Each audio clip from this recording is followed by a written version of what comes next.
ಜಪ್ತಿ ಮಾಡಿದ್ದ 3,400 metric ton ಮರಳು ನಾಪತ್ತೆಯಾಗಿದೆ. ರಾಯಚೂರಿನ ಹಂಪನಾಳದಲ್ಲಿ ಮರಳನ್ನ ಜಪ್ತಿ ಮಾಡಿ ಕಲೆಕ್ಟ್ ಮಾಡಿ ಇಟ್ಟಿರ್ತಾರೆ. ಆದರೆ ಇಷ್ಟೊಂದು ಮರಳು ಏಕಾಏಕಿ ನಾಪತ್ತೆಯಾಗಿದೆ. 100 ಮೆಟ್ರಿಕ್ ಟನ್ ಅನುಮತಿಗೆ 3,000 ಟನ್ ಸಾಗಾಟ ನಡೆದಿದೆ.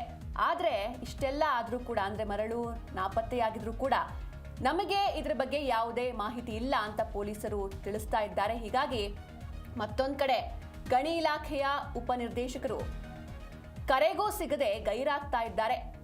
ವ್ಯವಸ್ಥಿತವಾಗಿ ನಡೀತಾ ಇರುವಂತಹ ಅಕ್ರಮ ದಂಧೆ ಇದೀಗ ಬಯಲಾಗಿದೆ. ಹಾಗಾದ್ರೆ ಇಷ್ಟೊಂದು ಪ್ರಮಾಣದ ಮರಳು ಕಾಣೆಯಾಗಿದೆ. ಈ ಕಾಣೆಯಾದ ಮರಳಿಗೆ ಯಾರು ಹೊಣೆ ಅಂತ ಸಾರ್ವಜನಿಕರು ಪ್ರಶ್ನೆಯನ್ನ ಮಾಡ್ತಾ ಇದ್ದಾರೆ.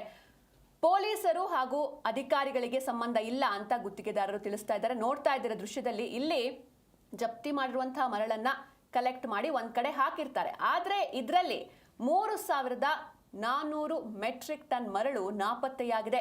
ರಾಯಚೂರಿನ ಹಂಪನಾಳದಲ್ಲಿ ಕಲೆಕ್ಟ್ ಮಾಡಿ ಇಟ್ಟಿದ್ರು. ಆದ್ರೆ ಈ ರೀತಿ ಏಕಾಏಕಿ ಹೇಗೆ ಕಾಣೆ ಆಯ್ತು? ಇದರ ಜೊತೆಗೆ ಇದಕ್ಕೆ ಸಂಬಂಧಪಟ್ಟಂತೆ ಅಧಿಕಾರಿಗಳನ್ನ ಪ್ರಶ್ನೆ ಮಾಡಿದ್ರು ಕೂಡ ಅವರು ಸ್ಪಂದಿಸ್ತಾ ಇಲ್ಲ. ಪೊಲೀಸರು ನಮಗೆ ಗೊತ್ತೇ ಇಲ್ಲ ಅಂತ ಜಾರ್ಕೊಳ್ತಾ ಇದ್ದಾರೆ. ಹೀಗಾಗಿ ಕಾಣೆಯಾದ ಮರಳಿಗೆ ಯಾರು ಹೊಣೆ ಅಂತ ಸಾರ್ವಜನಿಕರು ಪ್ರಶ್ನೆಯನ್ನ ಮಾಡ್ತಾ ಇದ್ದಾರೆ. ವ್ಯವಸ್ಥಿತವಾಗಿ ಅಕ್ರಮ ದಂಧೆ ನಡೀತಾ ಇದೆ ಅಂತ ಅವರು